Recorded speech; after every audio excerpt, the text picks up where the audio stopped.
अब हमारे 5 बच्चे हो चुके हैं। तो 5 और कर लो, तुम पे कौन सा जोर पड़ रही है। 15/5 तक का समय दिया है कि 15/5 तक डेडलाइन है, 15/5 तक आप जो है गुलाम हैदर को जो ना हमारे यहाँ पेश करिए। तो उनको एक समय दे दिया है, क्योंकि कोई माई का लाल आपको हरा नहीं सकता। आप 100% जीतोगे। हमने कहा है हम चाहे मिट्टी में मिल जाएं, हमने ये कहा है, पहले भी कहा है, हम चाहे बर्बाद हो जाएं, चाहे मिट्टी में मिल जाएं, चाहे खाक हो जाएं, लेकिन हक और सच की लड़ाई को जारी रखेंगे, हर तरह से जारी रखेंगे। न डरेंगे, न झुकेंगे, न बदलेंगे, न बिकेंगे। कितने भी कांटे उसके रास्ते में डाल ले, कितने भी आंधियां चल जाए, तूफान आ जाए, लेकिन वो सच्चाई के रास्ते पे कुर्बानियों के साथ, सेक्रीफाइस के साथ, इंसानियत के साथ, नियम और कायदे कानून के साथ। सीमा हैदर कोई अकेली नहीं है। सीमा हैदर के पीछे जो एपी सिंह है खाली वो, उसका जो भैया वो खाली अकेला नहीं है। इस बार हम ये ऐसी पक्की उम्मीद करते हैं कि समय भी काफी दे दिया, क्योंकि समय की गवर्नमेंट ने कहा था कि गवर्नमेंट के जो वकील है उन्होंने कहा था कि अभी समय सीमा कम है, इतने कम समय में एकदम करना बड़ा मुश्किल है, मैटर जो है पाकिस्तान से रिलेटेड है। तो उसको देखते हुए हमने 45 डेज का एक टारगेट रखवाया है कि 45 डेज तक आपको छूट है कि आप चाहे कल दे दें, परसों दे दें, तीसरे दिन दे दें, वो आपकी मर्जी है। लेकिन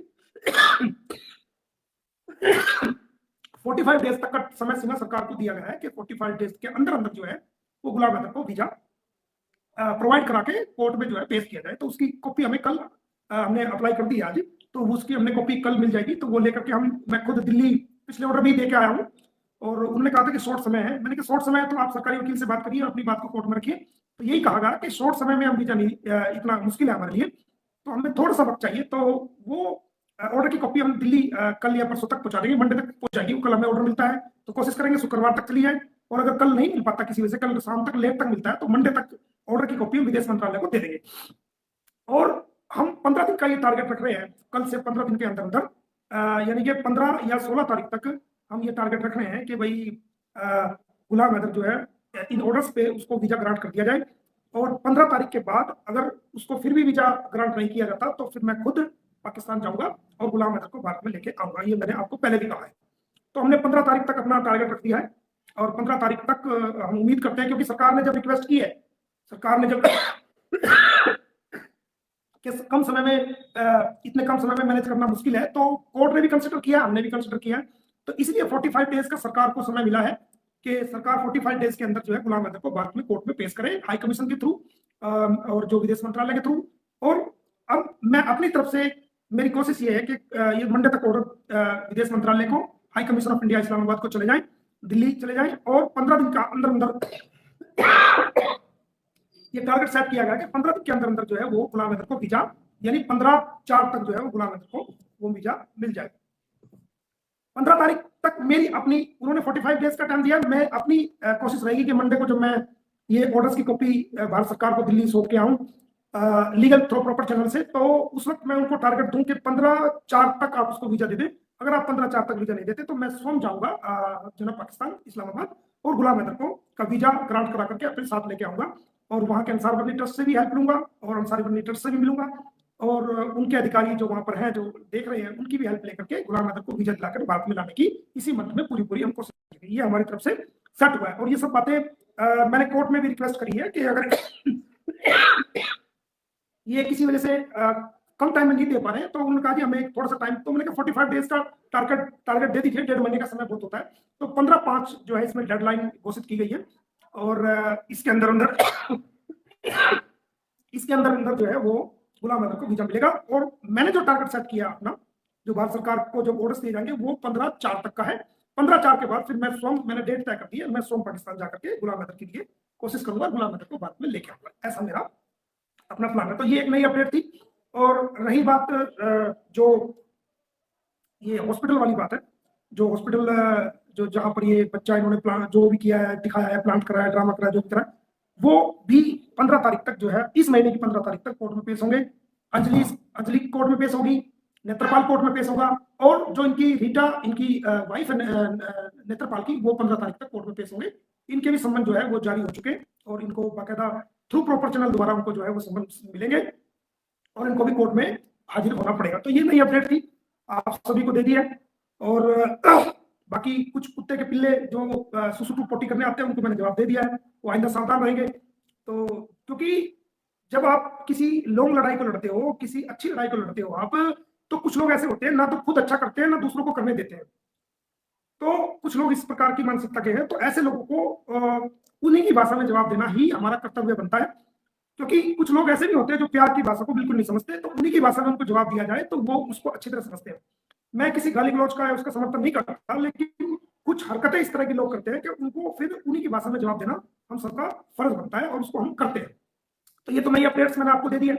अब आपको बताता चलूं कि ये जो हमारा टारगेट है 15/4 तक, यानी कि आज 3 तारीख हो गया, 12 दिन का हमारा टारगेट है। 12 दिन के अंदर अंदर हम कोशिश करेंगे कि गुलाम अहमद को 15 तारीख तक भारत सरकार वीजा दे दे। मंडे को या शुक्रवार को हमें ऑर्डर्स जो है वो वहां दे देंगे, और 15 तारीख तक मैं अपनी तरफ से उनको टाइम देता कि आप 15 तारीख तक 10 दिन के अंदर अंदर उसको वीजा दें। अगर आप नहीं देते तो मैं स्वयं जाऊंगा, और जो आपने 45 डेज का अदालत में टाइम दिया है उस समय के अंदर मैं उसको लेके आऊंगा। ये ऐसा हमने टारगेट सेट कर लिया। अब रही बात गुलाम अहमद की, तो देखो वो एक बाप है, परेशान है। वो एक बाप है, परेशान है, और उसकी ईद भी फीकी बनी है, पिछली ईद भी उसकी फीकी बनी थी, उससे पिछली ईद भी फीकी बनी थी। वो परेशान है, वो हम सब हंसते हैं खेलते हैं, लेकिन वो बेचारा ना हंस पाता है ना खेल पाता है, वो दुखी रहता है, वो परेशान रहता है। तो उसकी मजबूरी है। हम चाहते हैं कि उसके बच्चे उसको मिले, वो इंसाफ की उसकी जीत हो, उसके लिए हम सब कोशिश कर रहे हैं अपने लेवल से। मेरी से जो बन पाती है, जो मेरा जो जितनी मुझे परमात्मा ने समझ, कानूनी समझ दी है, लीगल समझ दी है, दूसरी समझ दी है, मैं उसके अकॉर्डिंग काम करता हूँ। किसी को अच्छा लगे या बुरा लगे उससे मुझे कोई लेना देना नहीं है। मेरा माइंड जो मुझे लगता है, जो मेरा तजुर्बा, जो मेरा एक्सपीरियंस कहता है, मैं उसके अकॉर्डिंग ही काम करता हूँ।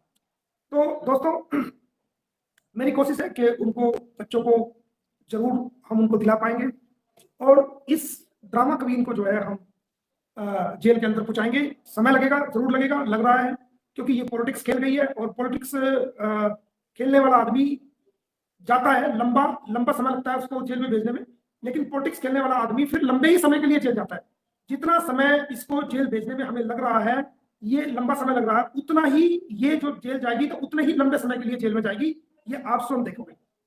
मैन जो लड़ाई है वो बच्चों की लड़ाई है, वो बच्चों की लड़ाई हमने अपनी कंप्लीट कर ली है, और उसको हम कर रहे हैं, और उम्मीद करते हैं कि भाई हम इसमें कामयाब होंगे, और इसको जो है हम अपनी लड़ाई को आगे बढ़ाएंगे, और जो उनका हक बनता है वो उनका हक उनको दिलाएंगे। तो मेरी तरफ से जो अपडेट थी वो मैंने आपको दे दी है। किसी भाई, कुछ लोग हैं जो नेगेटिविटी हमेशा ही फैलाते हैं, वो उनका बस नहीं चला, नहीं तो वो जब अपनी माँ के पेट में थे तो वो नेगेटिविटी को जो है वहीं से क्रिएट करना उन्होंने शुरू कर दी थी। कुछ लोगों की ऐसी आदत है। 9 महीने ऐसे लोगों की, जो हमारी आदरणीय माएँ हैं, 9 महीने पता नहीं कैसे उन माओं ने गुजारे हैं, गुजारते हैं अपनी औलाद को पैदा करने में, वो कष्ट जो झेलती है। लेकिन जब इस तरह की नालायक औलाद पैदा हो जाती है कि जो माँ की कोख को भी खराब करने की कोशिश करते हैं, जो लोग नेगेटिविटी को फैलाते हैं, जो सच्चाई और हकीकत होती है, जो इंसानियत की होती है, उसको भी तोड़ मोड़ करके समाज में पेश करते हैं, तो ऐसे लोगों का कुछ नहीं हो सकता। ऐसे लोगों बहिष्कार, उनके लोगों का बहिष्कार करने योग्य है, बाइकाट करने योग्य है। ऐसे लोगों को औकात दिखानी चाहिए जो सच को सच ना कह सके और झूठ को सच बनाने की कोशिश करे।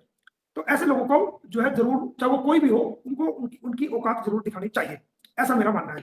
तो दोस्तों, अक्सर मैं इस बारे में ज्यादा कुछ बोलता नहीं हूँ, लेकिन जब लेवल सर तक पहुंच जाता है नेगेटिविटी फैलाने वाले लोगों का, तब मैं ऐसे लोगों को सबक सिखाता हूँ। नहीं तो मैं कोशिश करता हूँ कि मैं अपनी बात रखूं और इस तरह की कोई ऐसी बात ना हो। अगर हमारी वजह से इंसानियत हारती है तो उसकी पूरी हार के जिम्मेदार हम लोग होंगे। अगर इंसानियत हारती है, और इंसानियत को हम किसी भी कीमत पर नहीं हारने देंगे, इसके लिए हमें कितनी भी बड़ी कुर्बानी देनी पड़े, कितना भी बड़ा नुकसान उठाना पड़े, और कितनी भी जद्दोजहद करनी पड़े, हम इंसानियत को कभी भी हारने नहीं देंगे।